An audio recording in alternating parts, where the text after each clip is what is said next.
Praise రాడమ్మా. Good morning. ప్రభువైన యేసుక్రీస్తు నామములో ఉదయ కాలపు శుభవందనాలు మీ అందరికీ తెలియచెప్తున్నాను. బెతెస్దా ప్రార్థనా మందిరం కొత్తగూడెం తరపున, మా మందిరం తరపున, మా సంఘం తరపున, మా కుటుంబం తరపున మీ అందరికీ వందనాలు. ఎందుకంటే దేవుడు మనందరినీ కాచి కాపాడి ఈ యొక్క జూన్ నెల కూడా కాచి కాపాడి ఇంకొక రోజులో తప్పకుండా మనం జూలై నెలలోకి వెళ్ళిపోతున్నాం కదా. దేవుని కాపుతలేదు, అందుకే దేవునికి స్తోత్రం. ఈ వాక్యం వింటూ మా యొక్క వీడియోని, మా యొక్క ఉదయకాల ప్రార్థనను కలిసి ఏకీభవిస్తున్న మీ అందరికీ కూడా మరొకసారి కృతజ్ఞతాస్తుతులు చెల్లిస్తున్నాం. ఆమేన్. హల్లెలూయా. ఎలా ఉన్నారమ్మా? అందరూ బాగున్నారా? దేవుని యొక్క సన్నిధి మనతో ఉంది, మీతో ఉంది. ఖచ్చితంగా మీరేం భయపడకండి. ఎటువంటి శ్రమలు వచ్చినా, ఎటువంటి శోధన వచ్చినా తప్పకుండా ఆ దేవుని సన్నిధి మిమ్మల్ని ఆవరిస్తుంది. తప్పకుండా ఆ దేవుని కృప మీకు తోడై ఉంటుంది. ఆమేన్. ఈరోజు దేవుని యొక్క వాగ్దానము నిర్గమకాండము 24వ అధ్యాయము 15వ వచనాన్ని చదువుతున్నాను. మోషే కొండ మీదికి ఎక్కినప్పుడు ఆ మేఘము కొండను కమ్మెను. యెహోవా మహిమ సీనాయి కొండ మీద నిలిచెను. మేఘము 6 దినములు దాన్ని కమ్మెను. 7వ దినమున ఆయన ఆ మేఘంలో నుండి మోషేను పిలిచెను. ఇక్కడ ఈ వాక్యం మనందరికీ తెలుసు కదా. ఈరోజు ఖచ్చితంగా వాక్యం వినటానికి, వాగ్దానం వినటానికి వేగిరపడుతున్న మీ అందరితో, మనందరితో మాట్లాడుతున్న మాట, ఒక మంచి నాయకుడు, దేవుని చేత ఏర్పాటు చేయబడినవాడు, దేవుని ఎన్నికలో ఉన్న ఆ నాయకుడు శ్రమల్లో ఉండి చక్కగా ఉన్నతమైన స్థితిలో పెరిగి మళ్ళీ తిరిగి నశించిపోతున్న వారి కోసం, ప్రజల కొరకే దేవుడు అతన్ని కన్నాడు కదండి. దేవుడు అతన్ని దాచాడు, అతని యొక్క మరణమును తప్పించాడు, గనుల శత్రువుల మధ్యలో పెంచాడు. అలాంటి ఆయన కొరకు దేవుడు ఒక అద్భుతమైన కార్యాన్ని ఇక్కడ చేస్తున్నాడు. మోషే కొండ ఎక్కినప్పుడు ఆయన ఆ మేఘము కొండను కమ్మెను. ఏంటంట? ఆయన ఉపవాసం ఉండి ప్రార్థన చేయాలని కొండ ఎక్కాడంట. అందుకంటారు ఎత్తైన స్థలం. కొండ ఏంటండి? ఎత్తైన స్థలం. ఆ ఎత్తైన స్థలం మీదకి, కొండ మీదకి ఎక్కినప్పుడు ఎత్తైన స్థలమే కానీ ఆ కొండ మీద ఒక కరెంటు కానీ లేకపోతే ఒక మనిషి సంచారం కానీ ఏది కూడా అక్కడ లేదు. ఎందుకో తెలుసా?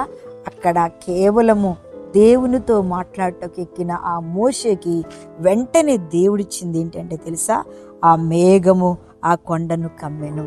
దేవుని బిడ్డలారా, ఇంత అద్భుతమైన వాగ్దానాలు మన జీవితంలో ఉన్నప్పుడు, ఇంత అద్భుతమైన దేవుడు, ఆ సర్వశక్తి మంతుడు మనతో ఉన్నప్పుడు మనం ఎక్కడికి ఎక్కుతామో అక్కడ మేఘమును అడ్డు పెడుతున్న దేవుడు, మనం ఏ ఆపదలో ఉంటామో దేవుని యొక్క ఆపదలో మన చుట్టూ కంచె వేసి కాపాడుతున్న ఆ దేవదేవుడు మనతో కొండెక్కితే ఏంటి, లేకపోతే గుట్టెక్కితే ఏంటి, శ్రమలని గుండం ఎక్కితే ఏంటి, ఏది ఎక్కినా దేవుడు మనతో చెప్తున్నాడు ఏంటంట?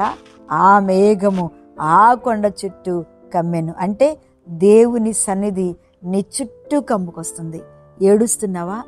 బాధపడుతున్నావా? ఎవ్వరు నా దగ్గర లేరు అని నువ్వు వేదన చెందుతున్నట్టయితే తప్పకుండా దేవుడు ఆ కొండ చేత నిన్ను ఆవరిస్తాడు. ఒక చిన్న సాదృశ్యం, కుటుంబ ప్రార్థన జరుగుతుందంట. ఒక చిన్న పిల్లోడు, తల్లి, తండ్రి కుటుంబ ప్రార్థన చేస్తుంటే కుటుంబ ప్రార్థన కూర్చున్నవాడల్లా ఆ చిన్నోడు లేచి వెళ్ళిపోయాడంట. అయితే ప్రార్థన అయిపోయినాక వచ్చాడట. వాళ్ళ అమ్మ అడిగిందంటే, ఏంటిరా ఎక్కడికి వెళ్ళావు నువ్వు అని అంటే, అమ్మ నేను ఒక పెన్సిల్ తీసుకొచ్చాను, అది తమ్ముడు బాక్సులో పెడదామని నేను కిందకి వెళ్ళాను. అదేంటి ప్రార్థన అయినాక పెట్టొచ్చుగా? లేదమ్మా, నాకు ప్రార్థన చేస్తున్నప్పుడు నేను చేసిన తప్పు నా కళ్ళ ముందు కనపడుతుంది, అందుకనే అది అందులో ఆ తమ్ముడు బాక్స్లో పెట్టేసి వచ్చి నేను ప్రార్థన చేయాలనిపించింది, అందుకే నేను చేసిన తప్పును ప్రార్థనలో దేవుని దగ్గర ఒప్పుకొని విడిచిపెట్టానమ్మా అన్నాడంట. ఆ తల్లి ఎంతో సంతోషించిందంట. అలాగే దేవుని బిడ్డలారా, మోషేని దేవుడు ఎన్నుకున్నాడు, ఆయన ఏర్పాటు చేసుకున్నాడు. ఆయనకి శ్రమలు వచ్చినా, శోధన వచ్చినా, ఒక శత్రువుని చంపినా సరే దేవుని కృప మోషే మీద ఉంది. అందుకని మోషే ప్రార్థన కోసం ఎక్కాడు కొండ. దేనికోసం ఎక్కలేదు, డబ్బు కోసం ఎక్కలేదు, ధనం కోసం ఎక్కలేదు, లేకపోతే నన్ను నేనేదో మరుగు చేసుకోవాలి, నేనేదో పైకి రావాలి, బాగా ప్రజలకు నేనేంటో తెలిసిపోవాలని ఆయన కొండ ఎక్కలేదు కదా. ఎవ్వరు చూడకుండా ప్రభుతో రహస్యంగా మాట్లాడటానికి కొండెక్కితే అక్కడ జరిగిన అద్భుతం ఏంటంటే ఆ కొండ చుట్టూ మేఘము కమ్మెను. యెహోవా మహిమ సీనాయి కొండ మీద నిలిచెను. ఆయన కోసము మేఘము కమ్మెను, అది కొండ మీద నిలిచెను. ఆ మేఘము 6 దినములు ఏంటంట కమ్ముకొని 7వ దినమున ఆయన మేఘములో నుండి మోషేను పిలిచాను. ఎంత అద్భుతమైన దేవుడండి. నిజంగా ఈ రోజుల్లో 7వ దినమని పిలిచాడంట. ఎంత ప్రాసెస్ ఉందో చూడండి. ఒక వ్యక్తి కోసం మొదటి ఏంటంట కొండ మీద ఉన్న మోషే కోసం ఆ మేఘము కమ్మింది. రెండోది ఆయన మహిమ దిగి వచ్చింది. మూడోది ఏంటంటే దేవుని స్వరం విన్నాడు. దేవుని బిడ్డలారా, నీ మీద కూడా దేవుని స్వరం వింటున్నావుగా? దేవుడు రోజు మాట్లాడుతున్నాడుగా. ఈ బంధకాల్లో ఉన్నావా? పరిశుద్ధాత్మ దేవుడు నీతో చెప్తున్నాడు. ఏంటో తెలుసా? నువ్వెక్కడ ఉన్నా నా మహిమ నీ మీద ఉంది. నువ్వే స్థలంలో ఉన్నా నా కృప నీ మీద ఉంది. నువ్వు ఒకవేళ బాధ ఆపదలో ఉన్నావా, దుఃఖంలో ఉన్నావా, దేవుని మహిమ ఆత్మ నిన్ను కుమ్మరించి ఆయన చుట్టి వేస్తున్నాడు. భయపడకు, దుష్టులకు భయపడకు, మనుషులకు భయపడకు, ఎవ్వరికి భయపడకు. ఎందుకంటే భయపెట్టే పరిస్థితులు మనకు వస్తాయి, కానీ భయపడకుండా నీవు దేవుని మహిమ నాతో ఉందని, దేవుని సన్నిధి నాకు ఉందని, దేవుని స్వరం నేను వింటున్నానని, ఆయన కాపుదల్లో నువ్వు ఉన్నానని నువ్వు అనుకున్నట్టయితే వెంటనే నీకు అద్భుతమైన కార్యాలు చేసే దేవుడు నీ మధ్యలోనే ఉన్నాడు. నువ్వు నమ్మగలిగితే ఇప్పుడే దేవుడు ఆ కార్యం నీ జీవితంలో చేస్తున్నాడు. కళ్ళు మూసుకోండి, ప్రార్థన చేస్తాను. మా పరిశుద్ధుడా, మహిమ కలిగిన తండ్రి, స్తోత్రములు నాయన. ఏ బిడ్డ ఏ బంధకాల్లో ఉందో, ఏ బిడ్డ ఏ వేదనలో ఉందో నాయన, ఏ బిడ్డ ప్రభు ఎక్కలేని స్థితిలో వేదన చెందుతుందో వారందరినీ జ్ఞాపకం చేసుకుని ప్రభు వారి ముందు మీరు నడిపించి నాయన మీ యొక్క సన్నిధి వారిని కమ్మునుగాక.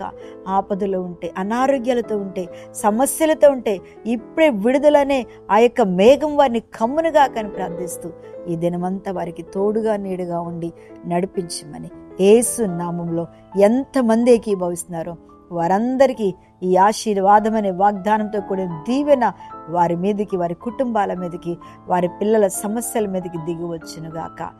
ఆమేన్, ఆమేన్. ప్రైజ్ లార్డ్ అమ్మ. దేవుడు మిమ్మల్ని దీవించునుగాక. ఆమేన్.